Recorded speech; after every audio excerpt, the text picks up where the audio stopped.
السلام عليكم ورحمة الله تعالى وبركاته. مرحبا بكم البنات، مرحبا بكم من مطبخ نجوى. نحييكم ديما ونقول لكم اهلا وسهلا بكم البنات. اليوم البنات ان شاء الله راح نديروا واحد الاكله جديده، يعني مازال ما درتهاش خلاص في اليوتيوب، راح نشاركها معكم. ولكن البنات فاتوني شويه ليطاب واش هو دوك نشرح لكم الوصفه تاع اليوم البنات. واش راح نقول لكم نتاع لا بات فيلو.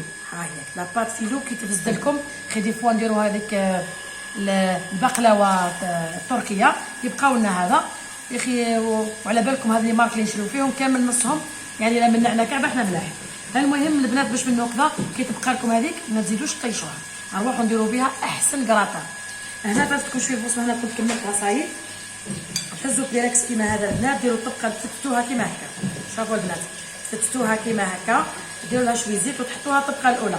الطبقه الثانيه واش درت هنا شكشوكه بالفلفل وبصله وطماطم وبصله ومعدنوس البنات وطيبوها. شوفوا هذه شكشوكه عاديه يعني فيها شويه ملح وشويه فلفل دحال.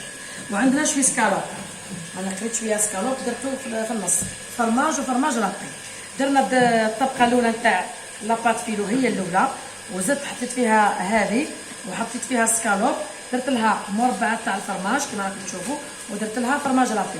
سمحوا لي البنات والله يعني كان اليوم عندي شويه ضغط في راس السنه، يعني وليت قلت خلي نديرها لكم فيديو على الاقل تستفيدوا منه. على بالي لا بريبار لاباط فيلو هذه تقعد ما تلقاوش ديروا لها. لا علينا البنات، بعد ما درتهم الكل زدت درت الطبقه الثانيه فوقها هكا البنات، وراح نستفهم كما هكا. درك واش راح ندير البنات، دوكا راح نروحوا للعظام. هنا العظام يعني واش يكفي البيراكس نتاعكم كيما هكذا نخبطها. راح ندير فيها شويه فلفل كحل، راح نكهها بشويه فلفل كحل، شويه ملح. هذا ما تزيدوا لها البنات، راكم قادر البنات ديروا لها شويه فرماج ولا اخر، ثم الا بغيتوا تزيدوا فرماج تزيدوا. المهم انا خطراش راني من بعد راح ندير شي فرماج كيما هكا، وزيدوا لها الحليب. هنا البنات هاو الحليب راح نجريها بشويه حليب كما راكم تشوفوا هاك، ونسقيها ونسقي هذه. سمحوا لي شويه تسحلي الحليب كما راكم تشوفوا هكذا.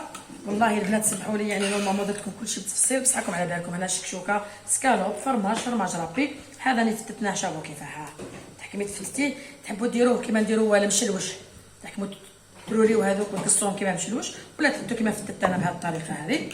هنا الملح وفلفل الكحل والبيضه نتاعنا وشويه حليب كيما راكم تشوفوا البنات. الفرماجه اللي درت الداخل هكا، ونسقي البنات عليها ونلوحها في الفرن طيب. ندرع عليها شويه فرماج رابي، واذا بغيتوا ديروا كلشي هنا ديروا هكا البنات، ونسقيو عادي كيما نديروا لاكيش. شاطر البنات هاكا تمشي ونخش طبقه كامله. لا بنات راكم تشوفوا كيف خرجت، حمرت من الفوق لتحت. شوفوا كيفاه البنات كيفاه جات، درك حمرناها من التحت درناها الفوق. كيما نقول لكم البنات كي تحبوا طيبوا الكوشه على لافونس تتحل، ولازم تطلعوا حاجتكم الفوق باش تعطيوها الطول في الثياب، يعني ما تزربوش الحاجه تاعكم باش تطيب لكم مليحه وما تطيب لكمش نيه. المهم البنات هاي كيفاش ان شاء الله من بعد تشوفوها في صحه التقدير وتشوفوها كيفاش جات هذه الكراتان تاع لاباط فيلو البنات. كراتان سهله خفيفه للشابات تاعنا اللي يحبوا حاجه فيت.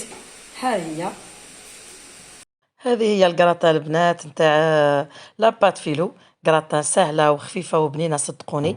المهم البنات الا عجبتكم قارديوها البنات رمضان، ولا ديروها ان شاء الله لضيافكم، ولا كان هكذا مناسبه. هذه مليحه بزاف للبنات العاملات، يعني حاجه خفيفه ان شاء الله تعجبكم البنات. وديما مع نجوى ان شاء الله ندير لكم الا الوصفات اللي خفيفه واللي تحتاجوها. خليكم على خير وبخير والى اللقاء.